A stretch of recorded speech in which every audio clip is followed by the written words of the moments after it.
Aujourd'hui, on parle du MiG-21, le best-seller soviétique devenu pour beaucoup un cercueil volant. Il effectue son premier vol dans les années 50, puis entre en service un peu partout dans le monde pendant la guerre froide.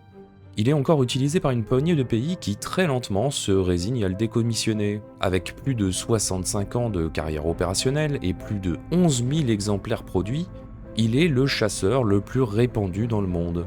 Depuis sa mise en service jusqu'à nos jours, j'ai compté plus de 1250 crashs, en élargissant à tous les pays et en incluant les dérivés directs. Le dernier drame s'étant produit le 21 juillet 2025, où un dérivé du MiG-21, le F-7 chinois, s'est écrasé sur une école en pleine journée, tuant 35 personnes et en blessant 160. Les images de carcasses attribuées au MiG-21 et à ses variantes pullulent sur internet.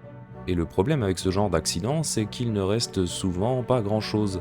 Difficile parfois de dire si c'était un MiG-21 ou un F-7. Est-ce que ça, c'était un MiG ? Ou ça ? Ou ça ? Ou ça ? Pourtant, malgré cette réputation macabre, le MiG-21 a prouvé son efficacité plusieurs fois. Pendant les guerres indo-pakistanaises, le conflit au Moyen-Orient et en Afrique, il a tenu sa place quand il était bien entretenu et bien employé. C'est toujours le même problème, un avion fiable avec une maintenance solide peut durer des décennies. Le même appareil abandonné à l'usure et aux pièces introuvables devient un traquenard mortel pour ses pilotes et se transforme en un missile incontrôlable. Merci à tous, on est de plus en plus nombreux. Je vais évidemment continuer la série et bonne suite de visionnage.